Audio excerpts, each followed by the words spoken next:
Olá, amigos, queridos irmãos, sejam todos bem-vindos a mais uma exposição doutrinária do nosso Instituto Amigo Germano, Instituto Espírita Amigo Germano. Na exposição de hoje nós vamos tratar do seguinte tema: desprendimento dos bens materiais, dos bens terrenos, que está lá fundamentado no livro Evangelho segundo o Espiritismo, de Allan Kardec, no capítulo 16, onde se refere que não se pode servir a Deus e a Mamon.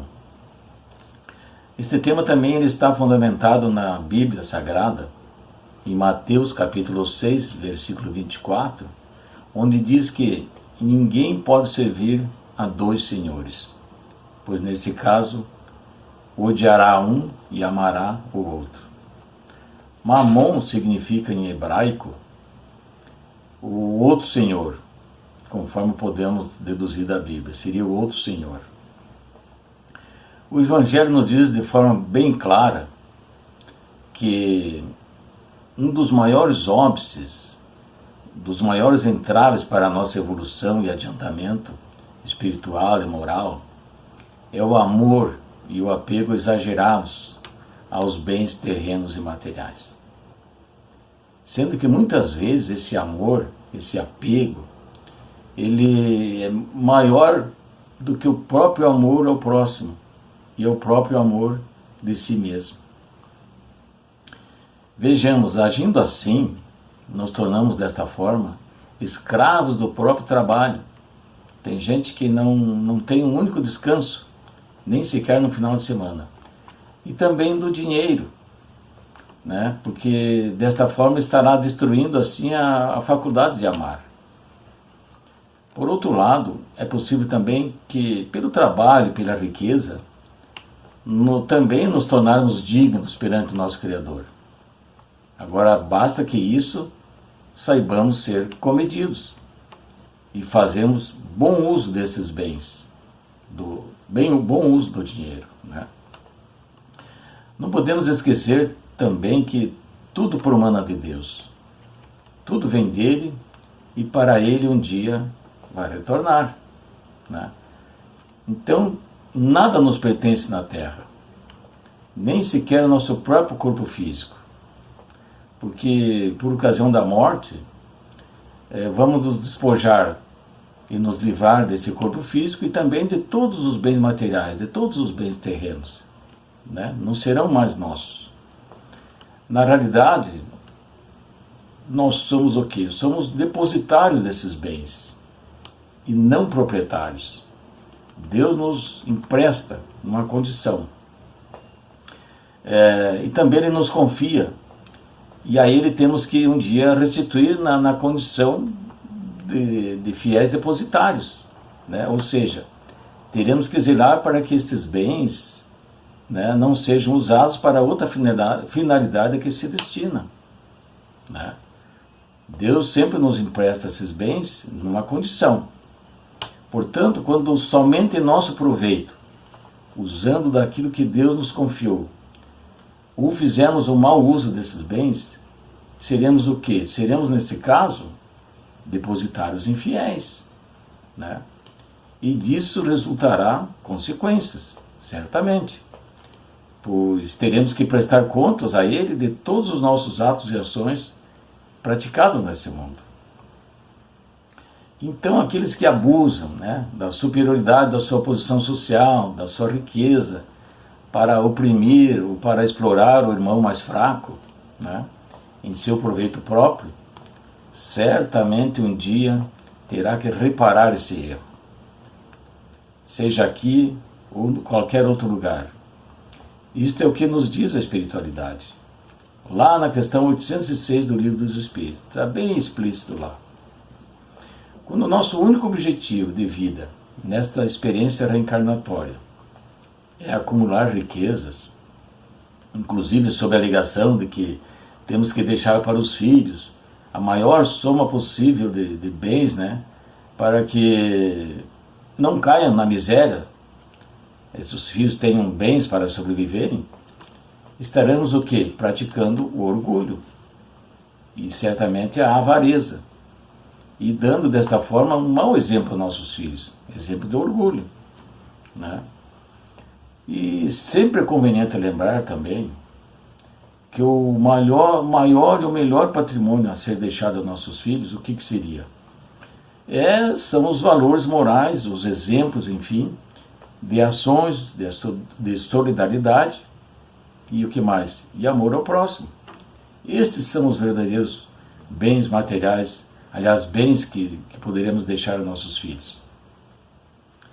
Mas, por outro lado, é bom lembrar também que não precisamos demonizar o dinheiro ou a riqueza, né? Pois não podemos nos descuidar que deveremos ter uma poupança, uma reserva, né, para o nosso entardecer da nossa vida terrena. Quando não pudermos mais ter condições de sobreviver, né, trabalhando pelo nosso trabalho, nós temos que ter uma reserva técnica, por assim dizer, para nos manter, para não precisar depender de outras pessoas, né? E aí também podemos ver que se Deus é o nosso único ser soberano do universo, né? E por sermos monoteístas, e nisso é o que cremos, né? Porque tudo é a criação de Deus, inclusive o próprio dinheiro. Se Deus criou tudo, o dinheiro também foi criado por ele.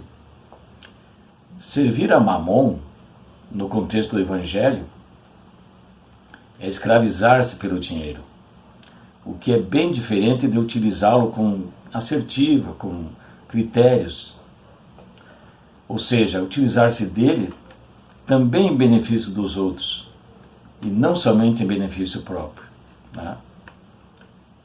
Vejamos um exemplo muito prático.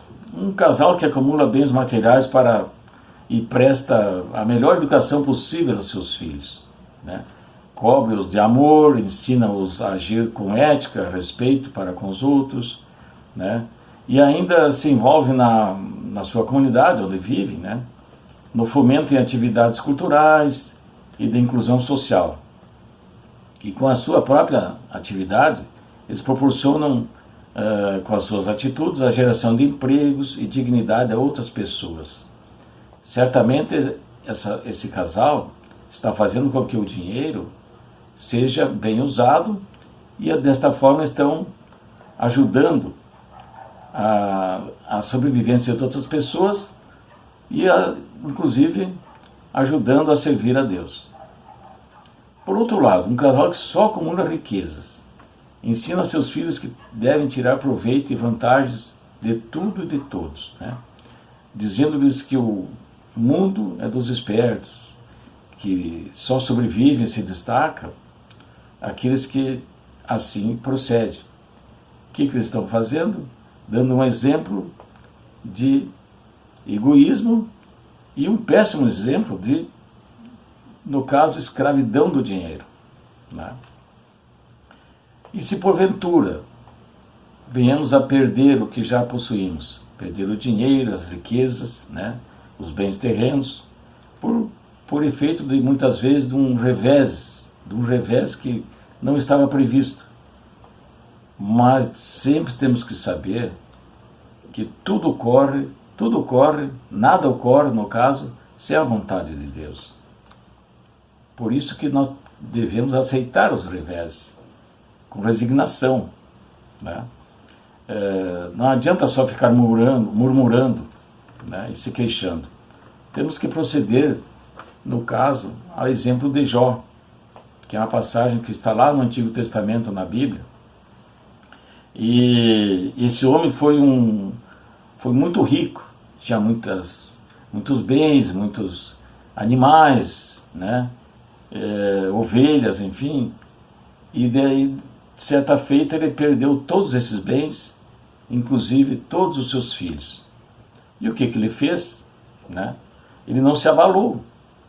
E com muita paciência, né, e resignação, ele pronunciou a seguinte frase: Senhor, Tu nos havia dado e nos tiraste. Faça-se a sua vontade. Que exemplo de desprendimento, então, podemos perceber nessa passagem. E também cabe aqui lembrar a citação de Jesus, né, que ele diz: meu reino não é deste mundo. Assim podemos também concluir a respeito de nós, porque estamos aqui também somente de passagem. E não é aqui a nossa morada definitiva. A vida não se encerra aqui.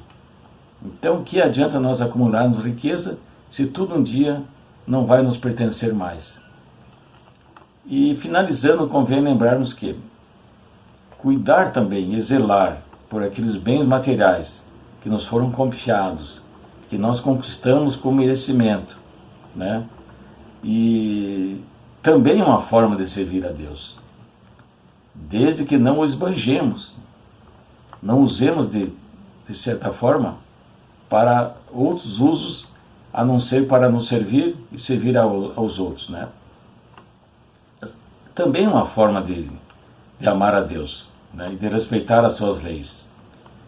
E por último, não podemos esquecer também que a riqueza, assim como a pobreza, são provações nesse mundo. E normalmente não as superamos com dignidade. A miséria normalmente provoca o quê? Provoca o murmúrio, o queixume, as lamúrias perante a providência divina, né? E a riqueza leva muitas vezes aos excessos e ostentações. E Deus experimenta o pobre pela resignação e o rico pelo uso que faz dos seus bens, de seu poder. Então, convidamos aos irmãos a refletirmos sobre isso, sobre o uso da riqueza, e não nos namorar também quando não possuímos esses bens. Que assim seja.